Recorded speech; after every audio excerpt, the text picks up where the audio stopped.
But to me, a guitar comes alive when it has an amp and it has a chord. And if we can put something in it that sounds fucking wild, there's nothing cooler to me. Oh. There is nothing.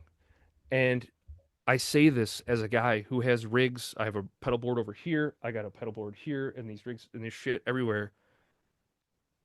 There's never a time where I'm not like, boy, oh boy, I have nothing to do. No, I have fucking pedals. I can grab 3 of them and start writing songs. You know what I mean? It's amazing. Yep.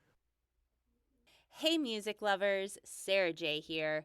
Looking for an inclusive space where you can connect with fellow fans, deep dive into your favorite music, and be a part of something special? Well, look no further. Join us on Patreon, where music and community come together. Get exclusive content, behind-the-scenes access, and a place to geek out over the artists you love, plus explore music you haven't heard yet. Come hang out with us. Patreon.com/DATCmediacompany. That's patreon.com/DATCmediacompany. See you there.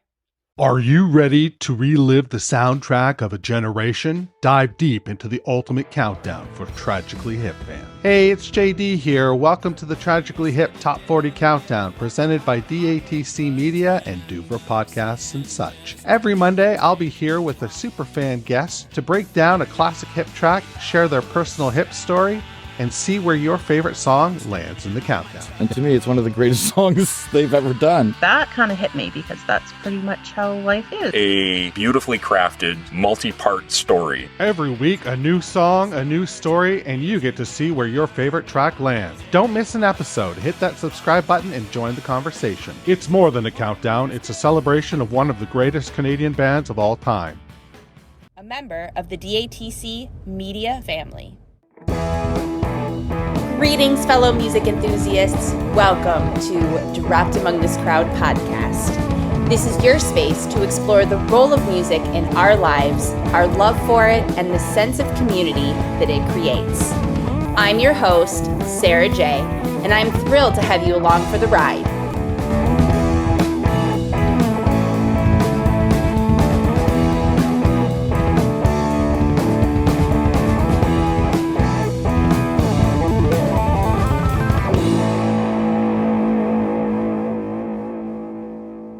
I want to talk about guitarists first. Okay, excellent. So tell me all about the guitarists that have had the biggest influence on you. Oh man. So for me, it's Jimi Hendrix. That was the first thing I remember, hearing those records with my dad and then like seeing concert footage of Woodstock and just being like, and then I got the Monterey Pop, whatever. When he does Like a Rolling Stone, I got chills. 67, I think that is. My skin, I'm getting chills just thinking about it. Just I love it. Fucking, yes.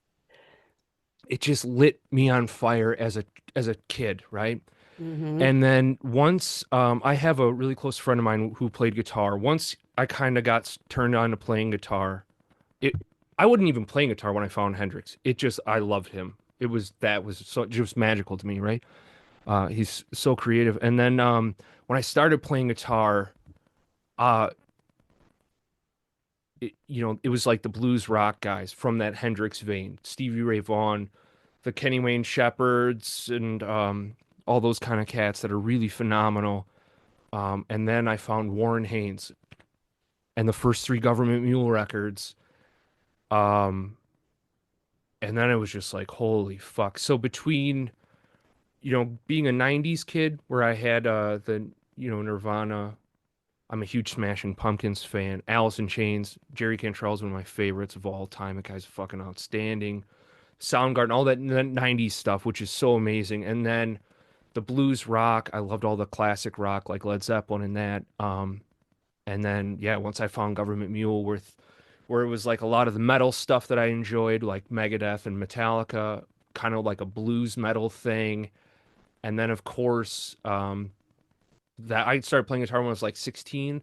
Those are the guys, though. It was always, to me, I mean, I love, the technical guys, like the metal guys that are so amazing, that have like these incredible right hands and these incredible skills. But I think the guys that I can continually go back upon, that I always find more inspiration from, are all the guys that write great songs. Jimi Hendrix, Warren Haynes, Jerry Cantrell, John Fogerty, CCR was like, I don't ever remember a time of not having that in my head as a child. That was just everywhere, and it never, and it's still to this day. I turn those songs on, and that guitar tone and that everything is still, just kind of brings you back. My dad loved CCR, so I know. Oh yeah. Oh yeah. Uh, He was a huge CCR fan, so oh, oh yeah. what year was your dad born, if you don't mind me asking? 1952. Okay, so your dad and mine are the similar age, Yeah. My and dad for actually whatever went to reason, Woodstock too, because he's no from that way. area. Yeah, he's from like Kingston, New Paltz, New York area. And actually, Oh, my, I guess she would be like my great aunt because she was my dad's aunt, whatever. But there were actually people that went to Woodstock that parked their vans on her property because my dad grew up on a farm. And so all okay. the families had like the farms were kind of, like whatever. Yeah, And so there were a bunch of people that went to Woodstock that parked on my Aunt Rose's lawn. And because it had rained, like yeah, when everybody yeah. left, the lawn was fucking destroyed. And there Oh yeah. tells this, she used to tell this story, and she would say, she was so upset because the lawn was all ruined. She was like, what the fuck am I going to do now with all my land and everything else? And all the people that were there, they came back. They had left to go get supplies, and they came back and like redid her Absolutely garden wonderful. beds and, like whatever they had fucked up with their vans and stuff when they were there for the weekend. And it was like this whole like awesome thing. I'm like, that is so cool. Oh, how amazing. It's a Could you testament imagine of the whole people? weekend for sure. Oh, that's amazing. Yeah. I just get happy when I see people pick up their fucking trash off the street. I'm happy when people pick up their dog's shit off the fucking Yes. sidewalk. Yeah, Like, or put their carts back in the thing, the yes, cart corral. Fuck, you hear me for lose sure. my mind about that one. Hey, too far for you to walk, huh? Nice job. For sure. I sorry. Okay.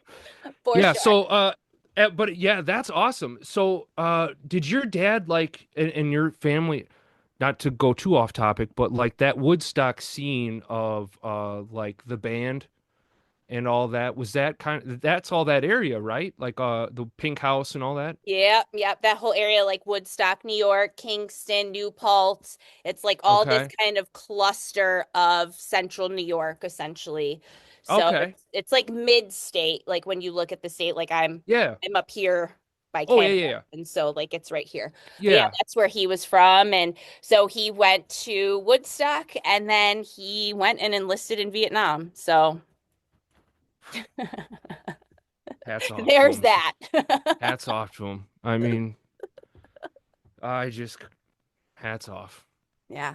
We Never in a talked million about all years. that offline. Yeah, yeah. It's that's yeah. It wouldn't be an episode without bringing up dad. So it's right on par. As No, soon as and you said I CCR out of could. your mouth, I was like, there he is. Oh yeah. Well, and you want.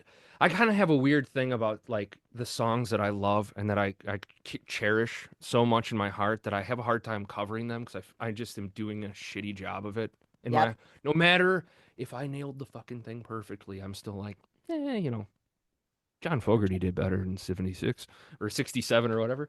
for sure. Um, but there's a lot of those songs that I've thought about doing because of using overdrives and fuzzes and stuff. That's the primordial stuff that was back then, right? They were just using those simple circuits, which is what we, have a lot of them here.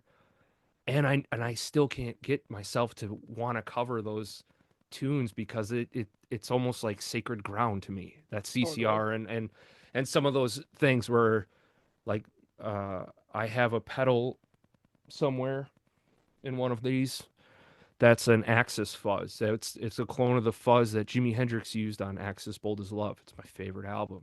That solo I want to like really nail it instead of just winging it, and I can't bring myself to do it. But I made like a, you call them affirmation or whatever, that Yes. the pedal demo will be done with that solo at some point.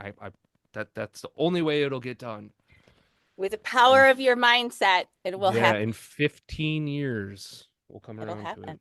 It's just Yeah. sometimes it's got to cook a little longer. Yeah, absolutely. Like a stew, you keep it in the crock pot all day. Yeah, that's I'm like a slow cooker, just lukewarm. But those are my guys. Those were the guys that I love. And again, still to this day, to get really into it, there's not a guitar player now that I don't see or hear that I just go, wow, that's awesome. That's, like, I just love it. It's so fucking cool to me. It's never not been cool. It's Even the never guys that not are doing, awesome. yeah, it's just always awesome. It's like I feel so fortunate. Like, oh, what am I gonna do today? Well, I might play guitar and it's gonna be fucking loud, and that's awesome. So Fuck yeah. super fortunate. I'm very grateful for it. But yeah, So- so those are the kind of guys. So talk some more about playing guitar. Like what are your feels when you're playing guitar? So for everything I do here, or I should say for a majority of what I do here, is these videos, right? These pedal demo videos, right? So for me, guitar, to me, it's more like a therapy tool. This is audio therapy, right? I will, when I grab whatever pedal I'm deciding to do, which literally is like,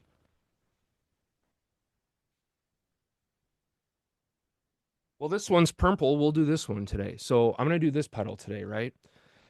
And I just turn it on. And for me, guitar playing is going and just starting to improvise and see where this takes me, right? So when I get the camera working and everything's okay and I'm not screaming about technical issues or whatever, and I can just sit and play guitar, one of the things I love about the pedal demos is if it's a good pedal and I can be creative, it's just like a complete release of all the whatever, whatever bullshit is in my head. I can just sit there and my hands are just doing it. It's just whoop, because that's what it needs to be for me, right? If that makes sense. Totally. Sounds like an old fucking guy rambling. Nope. But that's what it is. Yeah. And that improvisation thing to me is so crucial, which is why I love improvised music so much. And that release of just, if I have a rough day at work or with my son or with anything, I can come in here, crank it up, you hit that note, the whole thing shakes. The whole fucking thing shakes, and you just go, well, there's not a care in the world anymore. I don't give a shit about what the fucking orange clown's doing. I don't have to know what these fucking people are doing to each other. I just know that I have this. Yeah. And that's it. And that's all that matters for me right now. And it's like, okay. And I can even tell if I haven't played guitar, which it's very rare that I don't play guitar every day, but if I haven't played guitar plugged in loudly at the level that I like to play, I get a little fucking cranky. Yep. And it's not intentionally, but I'm like, yeah, I know what I'm doing tomorrow. Just going to blow it out here. And I feel bad for these neighbors because it's not quiet and I don't give a fuck. So, but yeah, that's what the guitar is for me. I mean, to go back, I picked it up when I was 16. Like I said, I think I said to you earlier, but to reiterate, I had a friend, close friend of mine plays guitar. And I just thought it looked cool. And of course, music was always in my life. And he kind of got me going on a little bit of it. And then once I turned 16, I bought that guitar. Actually, my mom bought it. And on a loan to me, and I paid her back. Tell And it just tell never the stopped. listeners what it is for anybody listening on the podcast because they won't see the video. Oh, okay. So my main guitar is a 1999 Fender Stratocaster, American Stratocaster. I have had that guitar forever. 25 long years. No, I love that start, like the tobacco-y, Yep. starbursty. So Yeah. this is a tobacco sunburst Yep. Stratocaster with the rosewood fretboard. It's been refretted at least twice. It's got burns, dings. It got shot with a pellet gun or something a few times. It's been dropped. There's so much stuff. Like my mom took a chunk out of it like the first month I had it. The pickups have been gutted. I don't even know how many times. The I screw, love it. because I sweat so much too. All the screws are brown and grrr. This is not the original bridge because I ruined it because of my fat, sweaty hands. Um, this thing I used to sleep next to it. It's been with me everywhere I go. I try to take this guitar with me. It means so much to me. And it doesn't work currently. I gotta replace the electronics again. Wow. Yeah, but that was my first real guitar when I was 16 Gorgeous. years old. And you know what's funny is it just turned 25. I have the original receipt. I bought it March like 18th, um, in 2020, and with $0, my mom bought it, and I had to pay her every week. I was working every week. I had to pay her to get that money, to get that guitar, and that's what I did for a lot of my years. So that was how I got guitars. What came next? What guitar came next? I don't have that one anymore. Okay. What came next was a Gibson Les Paul that never stayed in tune, shockingly. I'll show you what came next, though. It happened at the same time. If I start crying, I apologize. No. When I graduated from high school, this is going to talk about how my family is, but it was kind of like a big deal. Like, oh my God, one of us got through. And my grandma was really proud, and so my grandma, Joanne, bought this for me. This is a 1952 reissue Telecaster in the butterscotch finish, right? And it's very yellow, and it's got this big ass, huge neck. And again, my son, I don't know if you can see that, he dropped it on the A little bit. fireplace. A little bit. Yeah. Yep. It's been dinged, it's been dropped, it has been well loved. I've had this thing forever. It is dirty and gross. It has no frets left on it. It's unplayable, and I will never, ever, ever let it leave my sight because my grandma got it for me, and she was my world. Yeah. And then after that came that guitar over there. That one's sexy. Okay, there's a longer story, but okay. So this guitar.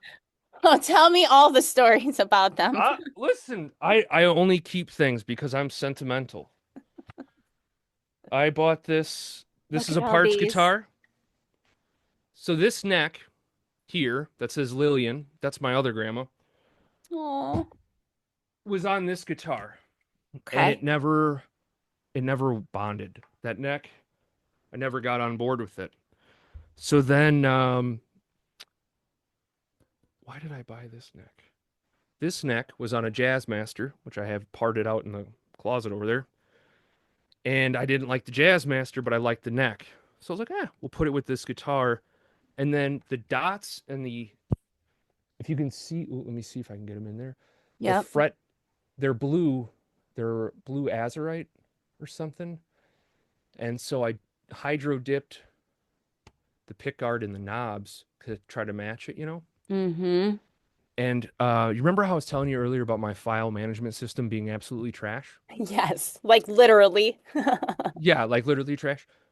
I have videos of this. My son and I did this together, That's cool. and it was so poorly done that I can't even use it. But I took apart this guitar for my first Jake Blade video because the guitar, I wanted to strip it and do something wild with it, which is what I did. But all the footage I filmed got lost.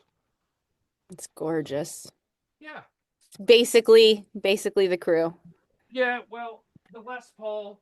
I should say my 31st birthday to myself. And within a month, I dropped a bunch of shit on it. Amp fell over on it. It's defeated. It And doesn't take then, long. nope. It And doesn't then take long. last year, I got this guy, and this has been a dream of mine to have, and it's been very well played, and then now I've even done some more well playing to it, you know. And it's tell us what it is. Oh, sorry. I am so sorry. I forget about all you audio listeners out there. I apologize. This is a dream guitar of mine. I would have never thought in a million years that a savage like myself would have it. It's a PRS, and it's a 2012 or 11 That PRS cobalt blue Studio. on the back is just dreamy. Cobalt blue on the back. It is a faded blue jean something. Yeah. First, I have no idea. Here's It's what I'll tell almost you. like ocean like too. Yeah, it's beautiful. And Yeah. now, listen, I will say one thing. I couldn't have given a F about what color it was, the damage, like it plays great, it feels great. This pickup, this humbucker, PRS 5708, it is the greatest humbucker. I love this thing, and this guitar just sounds awesome. And I got a really, really great deal on it from Reverb, the guy, you just sit on there and haggle with them, Yeah, so it was awesome. Really cool. So that's what that is. It's a 2012, and I got it last year. Nice. So, yeah, She's gorgeous. it is. It's a wonderful instrument. And then I should say something. That guitar right here is the custom guitar that I designed. That's a story and a half, huh? Yeah, tell me this story too. Okay, so, through doing this YouTube thing, right? I've met so many kind people, so many like wonderful people, and one of them has been Paul Eliason of Eliason Guitars, and he sent me a guitar to shoot a demo for, and I did, and it's here's how wonderful he is. You're in good company when you call a guy and you say, "Hey man, I got this idea. I'm gonna play your guitar, and I'm gonna play Rush's Priests of the Temple, right?" But instead of the lyrics, I'm going to meow, and then I'm going to use a cat piano to harmonize with. And I'm going to use that for the demo of your guitar that you sent me. This beautiful, beautiful guitar. And he goes, yeah, it sounds great. I was like, oh, this guy's a dip. Oh, my God. Didn't even flinch. Didn't even, it was, sure, let's do it. And then, so how that, then that I made that video, and me and him loved it. And that's really all that matters. That's all that matters to me. I don't care. It's probably my worst performing video. If I knew how to look at it, I don't think it's done very well, but I don't care. Fuck it. It's the funniest video. I was laughing so hard in here making it.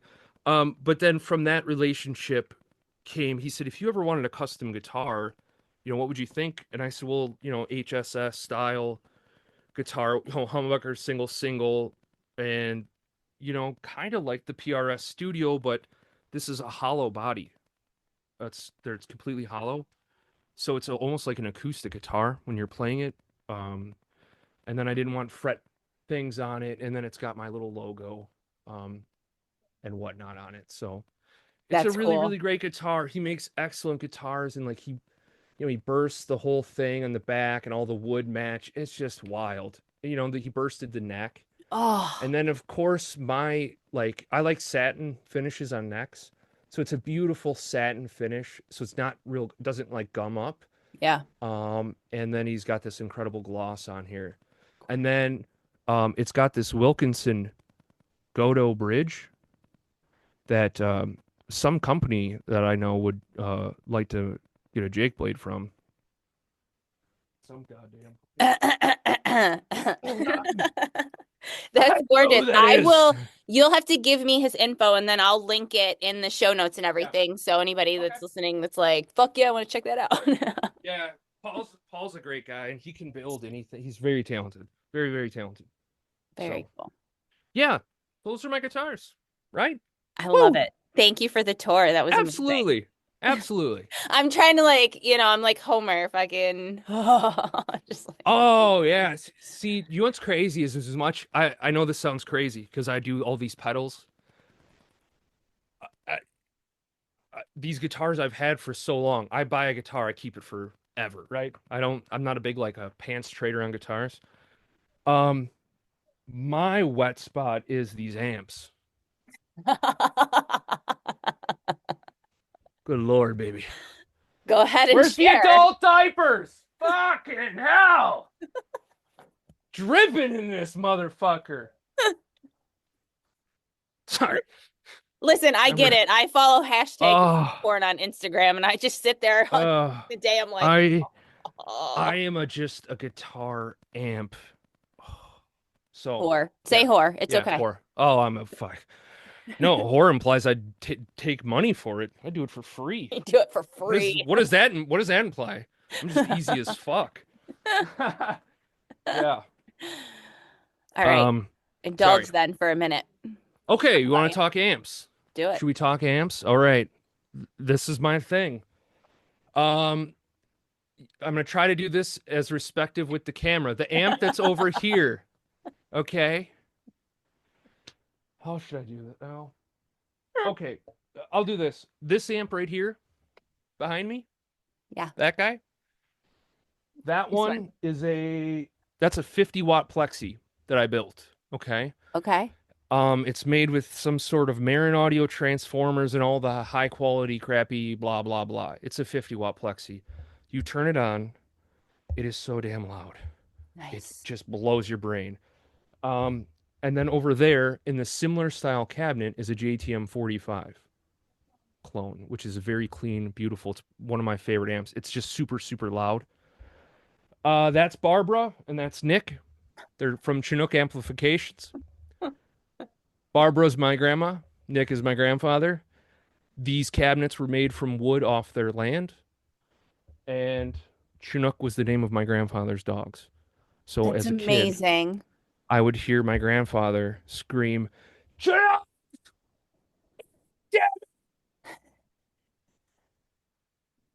And he'd never forget that, really. So I immortalized it on the faceplates of the amp. Okay. So there's that. And then so those things are loud. That's 50 watts. That's a JTM 45. They're super, super loud. Yeah. Very challenging to record in this environment here, but they are fun to play. So I have this amp over here. It's my main amp I use a lot. It's the Trinity amps, 18 watt. It's 18 watts, but it's a Marshall JTM 45, just kind of scaled down. It's a beautiful amp. I love it. I use it all the time. I have a 53 Tweed that I built, and I made the video for it, there's a whole series on how I did that. This is a Fender, it's an Allen Accomplice. It's a Fender Super reverb in a smaller package. And then this is a Soldano. Now, this is an SLO 30 clone that I built. My friend that has passed made this head cabinet for me for a different project that actually ended up being that amp.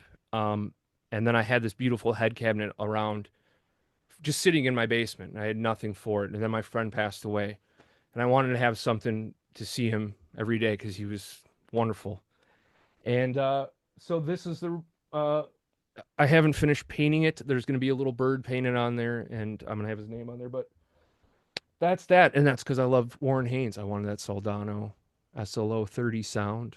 Yeah. So, yeah. All of my gear, like I said, I don't buy and sell a lot of shit. I keep it around because it has something to me. It means something to me, or it has some sort of sentimental value or connection to the people that, I do these things with or for or whatever, For sure. So it's kind of cool, it's kind of neat. It's very neat. Yeah. I love it. All right. So let's talk about the Jake Blade. Let's talk about the Jake Blade. Let's talk about when and how it got on your radar. Oh, Humphreys. I mean, come on, man. How did you, do you remember the 2000 Bonnaroo stuff? Like when Humphreys was really going crazy and it was like, oh my God, I saw them in West Dundee, Illinois. Like if you know West Dundee, Illinois, you're like, huh? Mm-hmm. Especially back then. And I remember seeing them and just being like, what the fuck is that thing? Because as long as I played guitar, I never used this because I'd never liked the bar getting in the way here. And when I saw Jake with that, I was like, oh, that's wild. And then I saw him on the site and was like, I got to try these bad boys out. And ever since I put them on, oh, here, Sarah, I wanted to tell you this. Okay. I forgot to talk about this in the Jake Blade video. Okay. Well, So you're this just was going to actually have to make another video for me then. I will, but okay, so look at the curvature of this bar. See, I have all these bars that I had bent and molested to get to the way I wanted the bars to work. Oh, Okay. yes. And I had them all fucking sitting on the amp. And I never. And then Well, you then I forgot. thought, well, no, because then I did this. My What? friend Paul did this for me. It's like a Jake Blade, but we heated the shit out of it, and it, yeah. It's like what's it called? It's like the Fago of fucking Jake Blades. It's a Temu Jake Blade. Yeah, it's a Temu Jake Blade. There we go. Temu. I always forget those guys. I was trying to think like what is the most, you know. I'm sorry. I just couldn't get there. That's okay. But that was always a thing for me. Ever since I had I don't know how many of these I've broken from bending them so much. Like literally, I would just sit and bend them until I could get it close enough to where I could still get it to controls, where I could still get that little flutter that I like to do with the Jake Blade, you know? Yep. And then I had this mangled piece of shit, and I'm like, why? Why do I do this? And then, of course, getting Jake Blades. And for me, I've said this in every featured artist episode I've done, and if you know me in real life, I'm very vocal about it. But I've always thought that the whammy bar just aesthetically takes away from the beauty of the guitar absolutely. itself. And as soon as like my whole like life, I always felt that way. So it was very humorous and kind of, I don't know, like karmic or something that I would, grow up and work with a company that just makes this alternative that not only it sounds amazing, but it really allows you to take in the beauty of the guitar, and it just absolutely adds to just the whole beauty of everything. I wish the audio listeners could see the beauty of the PRS when you put that on there. It's so awkward. It's like you took so awkward. You took a phallic shape and made it have another phallic shape. Come on, guys. No one needs that. I always thought that too. Like when I first fell in love with the guitar which was probably when I was like 4, and that's all my dad's fault. And I would always think that I'm like, why is that hanging off of there like that? It's just ew. It's no. And then just for use, it's like it always seemed really awkward.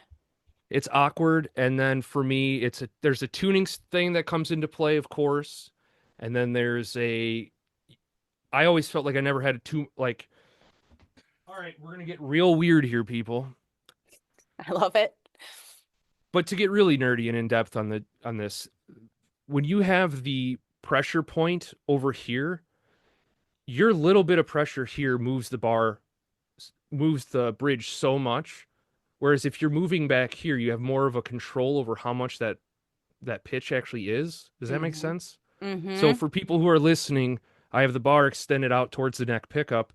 When I go to move that, just the slightest touch, you're getting a lot of movement there. And with the Jake Blade back over here, it's a lot more controlled, which I really like. And I'm not feeling like I'm going to go from, something that could have been just a little subtle movement to now I got to retune my guitar and say a bunch of cuss words. Totally. I mean, there are some guys, I don't want to discredit. I mean, there are some. Not at all. I want to say players because I don't want to just, no. But there are some players who are phenomenal with whammy bar. I mean, it's seamless. It works so well for them. What's Neil Shorn? Is that how you say his last name? From Journey? Like that dude. Neil Sean? That's how you say his last name. Like he's just so seamless with it. Like it just works so well for him and his playing style. But then there's a lot of people I've seen. It's awkward. It's feral. Yeah. There's almost there's a certain player, like if you look at some of those 80s guys that are just like really going nuts with those Floyd Roses and stuff, and then you see, for me, if I watch like Jeff Beck and then like Mark Lettieri, who's very influenced by Jeff Beck, sorry. Those guys, I watch them do it, I go, well, I'm not gonna be able to do that. That's perfect. Yeah. Why would I want to do that? I They've don't already need done to. that. I'll find my own thing, right? I'll fucking, play my guitar with my dick or something. I don't know, but it's just not, you know what I mean? So that's why, and that's why I made that comment in the video. It's like it doesn't have 60 years of history. It doesn't have when you go online and you watch these guys and you go, well, that's not my, I mean, I could steal that and make that part of my voice, but if I get too much into stealing that, well, now I'm just aping that person and not being my own self, Yep. I like that we can just get right there. There's no middleman, maybe. I don't know. That's just how my brain works, though. Poorly. How many guitars do you have blades on?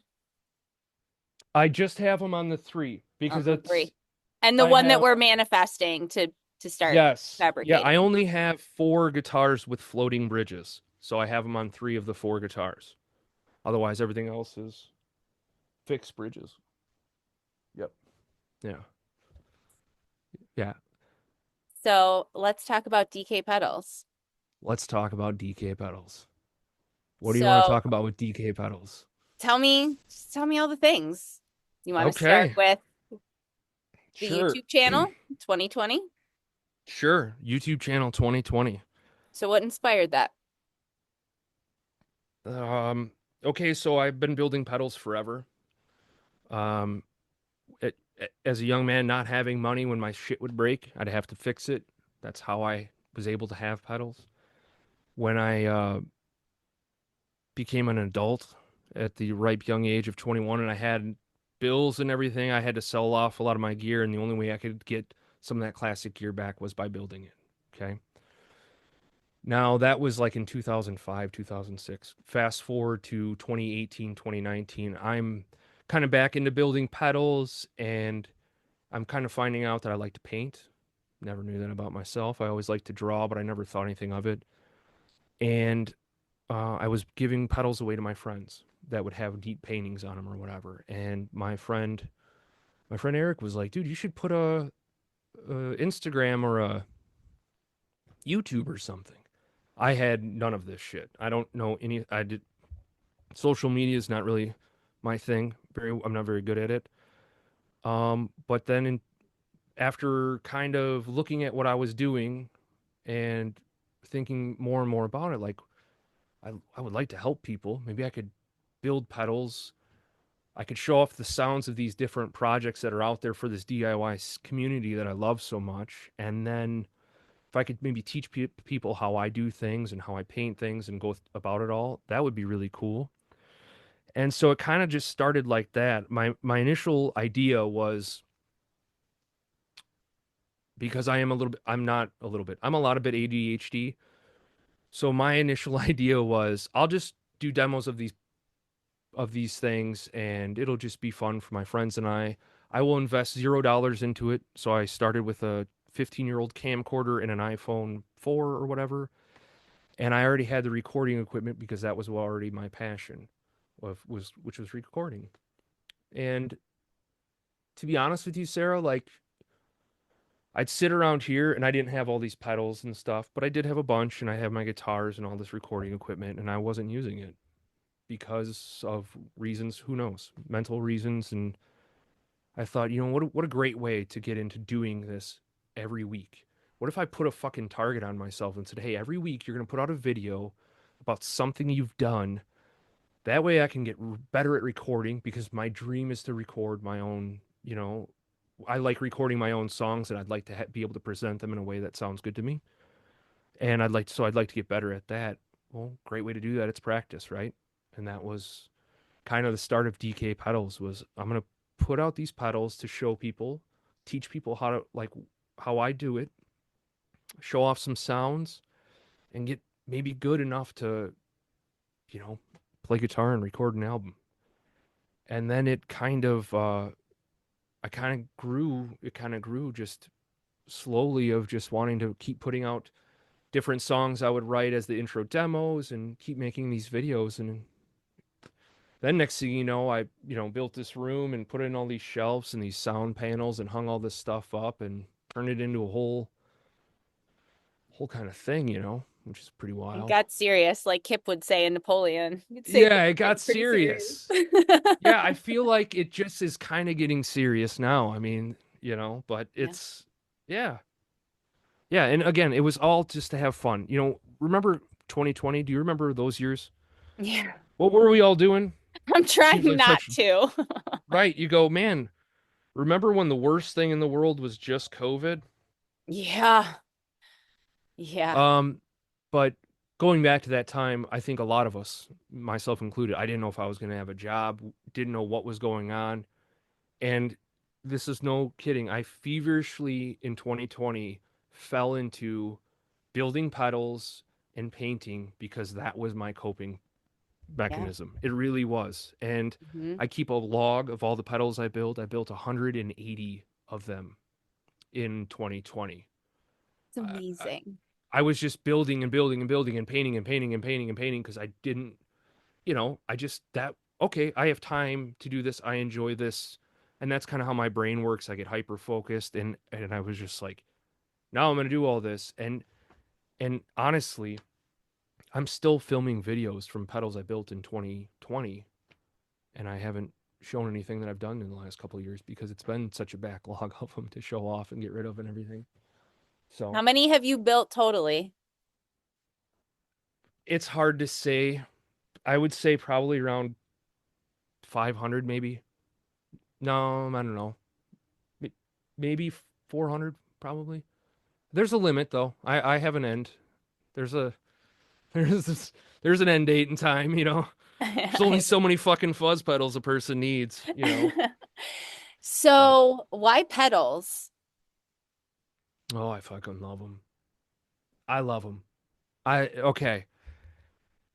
To me, when you play guitar, when I listen to like anyone, no offense to acoustic guitar players, Leo Kottke, all these wonderful, you listen to like Tommy Emmanuel, you're like, good Lord, that guy's fucking incredible, right? But to me, a guitar comes alive when it has an amp and it has a chord.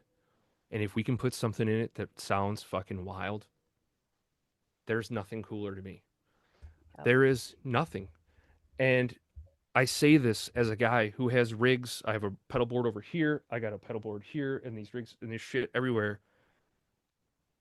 There's never a time where I'm not like, boy, oh boy, I have nothing to do. No, I have fucking pedals. I can grab 3 of them and start writing songs. You know what I mean?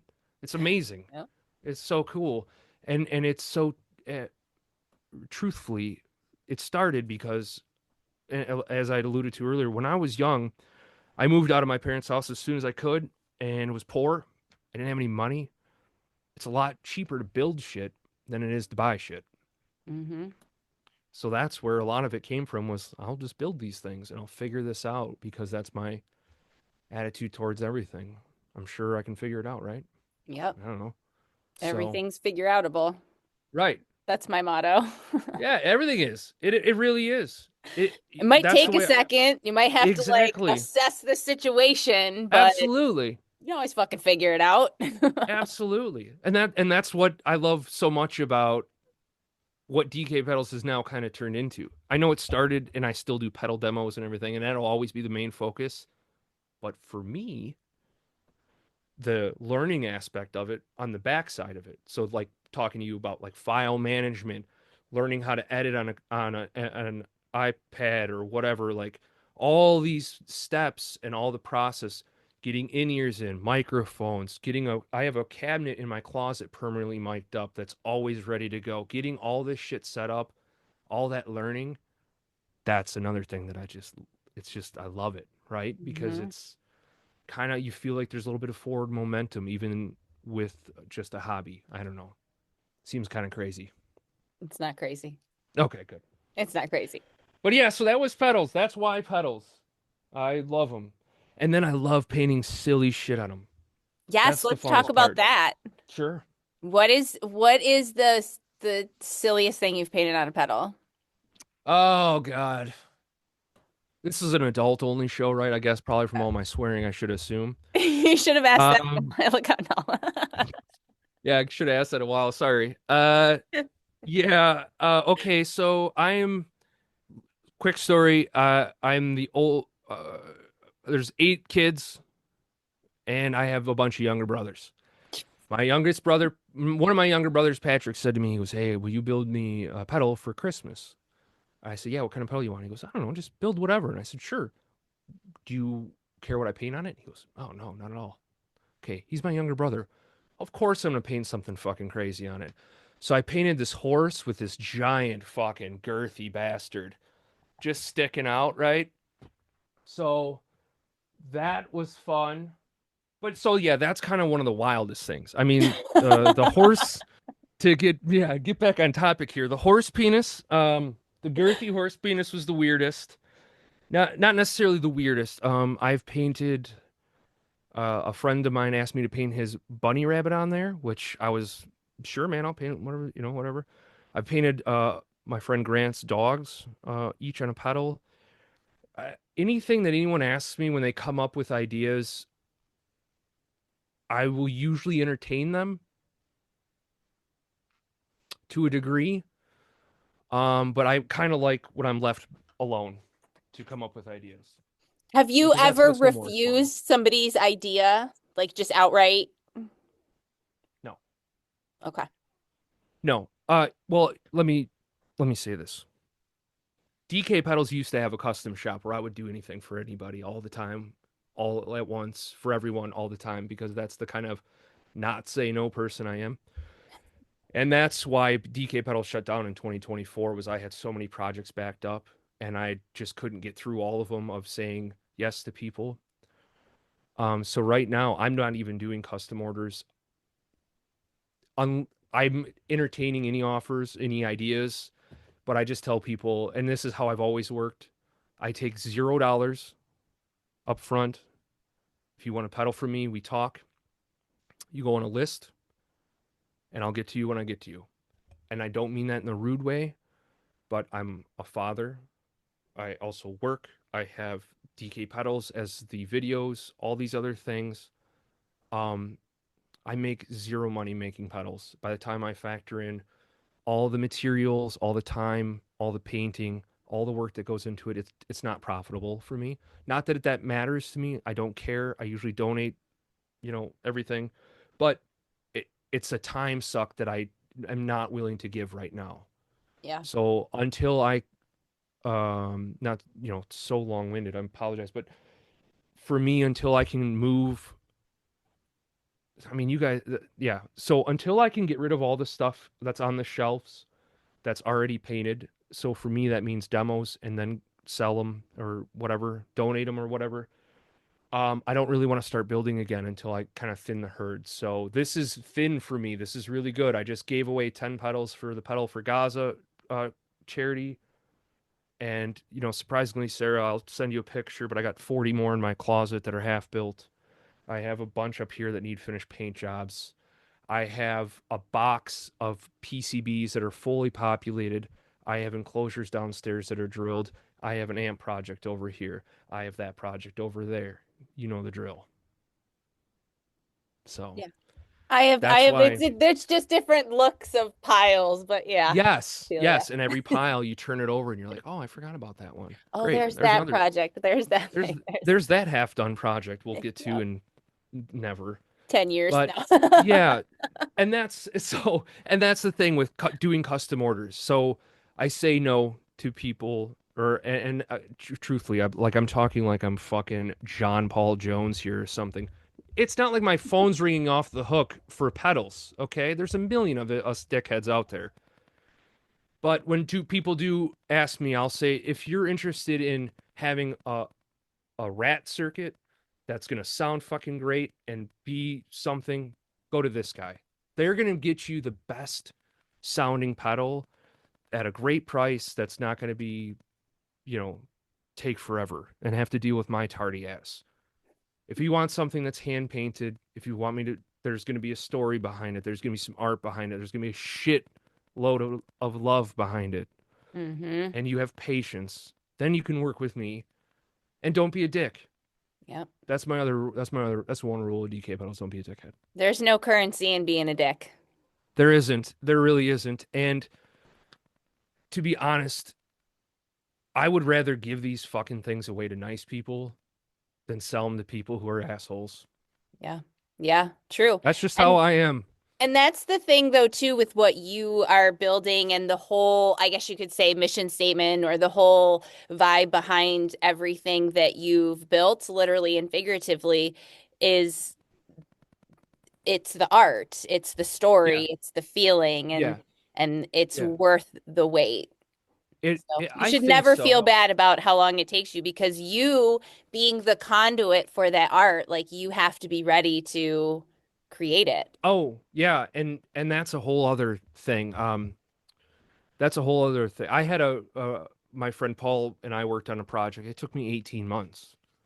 Um, I'm not sure if I filmed the video on why it took me 18 months, but we had technical issues and I repainted it 4 times and all this stuff. This things they take time. I have a pedal that I'm looking at right here. I built it 3 years ago. I even know what I'm painting on it. I gotta sit down with the Yeah. paintbrushes, with the thing, and You have to it's be in the right mindset to do yeah, it. Like that's how I am with all the yeah, things that, I'm producing and DATC does and everything. It's just like there are some times where something will sit for a little while because it's yeah. just not time. And then when I pick it up and I start working on it, I bring it to the team, it happens and it's out and it's Uh, done because yeah, it was ready and it was time yeah. to be born and to come through. Uh, But when you force it, oh it's not going to be right. It's not going to have that no. authenticity behind it. Okay, so I love hearing that so much. That's kind of like a really relieving feeling to me Good. because I felt like that's how I like. Oh, I'll get to it when I get to it, and when I get to it, it might be okay. But let's not. We got to rush the process here. Yeah, I I don't get need it too. more Like gray being a hair. parent and like having these other pieces of your life that you have to focus on and, Yeah, being a creative while being a parent and, you have a job, but like I have DTC that you run, yeah, so yeah, it's still a job, it's just like yeah, having yeah. these other pieces. Like sometimes you're just like, I can't fucking be creative right now. Yes, You yeah, know? absolutely. And And oh, then you this. hate it. And that's not the energy you Oh, want behind it. and You don't want that's to hate it. that's the biggest thing that happened with me with doing this shit here.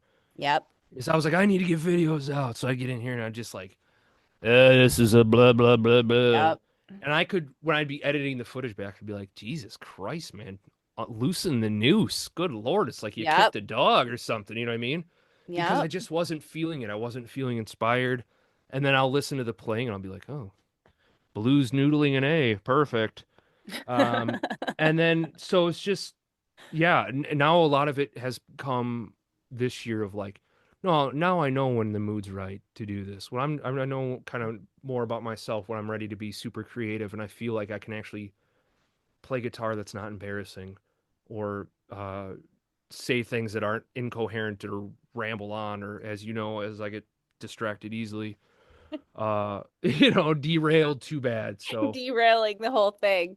No, that's kind of what I do. it's about the inspiration. It's about knowing yourself and really understanding how you operate. That's been my big thing. Like I'll even speak up to my team and be like, I can't navigate this right now. That actually happened today. I was like, I can't navigate this right now because I have an interview and I need to focus and have my Yeah, energy and my mindset because I've been so excited about our conversation. I know you were excited about yeah, our conversation. And that's what I said to Nancy. I was like, Nancy, I cannot navigate this right now. I need to make sure my energy is like yeah, excited and like showing yeah. up Right. for you in the right Yeah, yeah. way. I will navigate this later in the afternoon. But there was a time where I wouldn't have done that. I wouldn't have spoken up and said that. And then I would Oh, have okay. Yeah, come here and it would have just been like, yeah, and it's just that's not what I wanted to yeah, yeah. bring to the whole situation and the whole conversation, but also to you because I was excited. So Oh, I'm super. That's so kind of you to say. I was really kind of you to say. Honestly, I know that feel like it's forced. You're like, here we go. yep. Blah. But Yeah. I know, and you know, when you were feeling it and you're like energized, like this, having this conversation, fired up, it's like it makes it so much better for us as the two people doing it, but it also, for anyone who gets to listen and hopefully is interesting and they're not just thinking, God damn it, won't that guy just shut the fuck up? Jesus. Sorry. It's all about the energy. And Oh yeah. I mean, you know how I am about the energy. Yeah. Yeah. Anybody That's who's what it's been about. listening a long time knows how I feel about the energy. So Yeah. it's important. It's Absolutely. and people know. People can tell. Absolutely. Absolutely. Even if they And can't, even if they don't know they can tell, they can tell. I was just gonna say the same thing. You get it, you feel it. You're like, there's something off about that guy. Something's not right about this. Something's not wrong about it. Yeah, and that's the one thing I hope always comes across in my videos. I don't I don't give a fuck if anybody buys anything of mine. I don't care if anybody what you know what I mean? I'm not trying to shill you guys out for anything. I don't give a fuck. I just want to come across as me. And a lot of me and a lot of these have some of these stories and some of these, behind like these amps and these pedals and shit for my son. Because as I get older and look at the twilight years, you go, fuck, man, these things are going to die with me, right? And I like having some of these funny stories that, should I paint that it's kind of amusing, It's very amusing. I love it. It's at least to me, That's the only person I'm trying to entertain anymore. That's all that matters. All 5 people in my brain. These are my circus and my monkeys going on here. Absolutely. Totally. Absolutely. I am my own favorite person. That's for damn sure. Well, good. That's the way it should be, actually. Yeah. That's actually the way it should be. I have to write that down and remind myself every day, but I, certainly try. Well, so that's just because you're human. How dare you? Yeah. Son of a How dare bitch. you? All right. Well, the last thing I want to talk about is, and we talked a little bit about it, we touched on it, but I want to talk about this epic video that you made that is become a fan favorite among the newly launched RoughGauge YouTube page. So you can find this video that I'm speaking of on your page and our page. So Absolutely. Talk about bringing that to life. Yeah, I mean, gosh, I had wanted to do one forever, and I did a short 40-second one, and it was enough to be like, hey guys, this is why I use it. And I noticed, not that I'm really good with like the analytics or whatever, but people were just like gobbling the Jake Blade thing up. I'm like, man, I gotta shoot a long form video and really kind of show people why I use it, because I do love it. And it is, and I say this in the video, my most asked question, without a doubt. It like, so many of my videos of what is that on your bridge, and I'm constantly answering it in the comments. So then I knew I had wanted to do it, but I wanted to try to approach it in a way that wasn't just like, welcome folks, here's the Jake Blade coming by my shit. Yeah. Like, I didn't want to do that. You know what I mean? Yeah. I'm not a fucking shyster. I wanted to show people what I love about it, okay? And do it in a way that wasn't just so and again, talking about like why I use it. I like the subtle vibrato, and I wanted to get a camera up on that, on the guitar. And really, part of it is that you don't know this, but I actually had a lot more camera footage where I showed a pedal board. I made a lot longer videos, but the one that I edited and put together for you, or for us, I should say, because it's really for my channel. I made it. It's not, just kind of serendipitously works out that it goes for you guys. But yeah, I just wanted to showcase what I loved about it. To me, if I can get that out there, and that's gonna, turn people on, or even maybe if people were a little bit on the fence with it, maybe it'll help them out, and show what's so great about it, So, but yeah, it was a video. I honestly, Sarah, I set up that day, I set up the cameras, and within 2 hours, I was done. It went super quickly, because when it's, I know what I'm talking about I know what I love about it. It's not some bullshit product. it's great. So it's easy to do. It's harder to sell shit, in my opinion. Well, that was one of the reasons why I wanted to feature you. There were a few reasons, but that was one of the reasons. I knew that it was going to be so easy for you to talk about why you loved it. It was just gonna be like, oh yeah, okay, I got this. Yeah. Well, and if you can't tell, like when I love stuff, I'm like a kid in a candy store, I start rocking, I'm really excited. But it's so easy for me to go like it just full there's a ham on reason. it. It's your hyperfixation. Yeah, well, and there's a reason I don't do videos with the shitty paintings, right? Because they're terrible. Like who wants to see the bad paintings? Let's show you guys the great stuff, right? Or the stuff that's at least entertaining. So it's easy to gab about that because it is great. I'm not trying to sell anybody anything. Here's what it is. That's what it is. Yeah. And again, I love it. I will say though, like I said to you before, Wilkinson tremolos by Godo could really use some accessories. If you got any pull in that connection there, just saying. Yeah, I think I might know somebody that I could ask that, Right. Send me the specifics. I will. Send me the specifics. But was that good for the video? I mean, I don't know what you wanted me to tell you about it, but that it was an easy video to shoot. It's perfect. Oh, can I say one thing to you? You can say anything. Because I'm not computer savvy. I started editing videos on my iPad, and I thought I was having a fucking successful time with it, right? Until the Jake Blade video. Because the way I had edited that video together with the multiple camera angles and everything, it had taxed my iPad so much that I had to go to this thing and it said I was using 893% of it. And now I have to buy a new computer because the Jake Blade had me. I went so deep into the editing and wanting to make such a good video that now I can't unsee that. You know what I'm saying? So now I'm buying a new computer to make the videos now that I want to see because my iPad can't do it. So that's your fault. You're welcome. Yeah. I like getting new gear. It'll be fun. New computer. Yeah. Happy to help. You know we what I just mean? had a great time this afternoon. Yeah. I don't care, This was fun. And even if no one watches my YouTube videos again, it's not like it's going to stop me. I got more crazy ideas than I get fucking anything. So, I'm going to keep going as long as I can. And that's what it's about, creating the art for yourself. That's what it's about. Yeah. Hey, thank you for taking the time to do this today. Of course. Thank you for taking a lot the of time fun. to do this. Thank you so much. Have a great day, Sarah. Bye. Thank you so much for joining me for today's episode. Please be sure to leave a review of the show. It would mean so much to me, and it helps get this podcast into the ears of even more fellow music fans.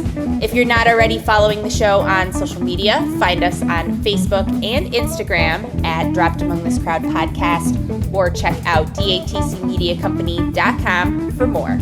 Thank you again. I'll see you around these parts real soon. Mad love.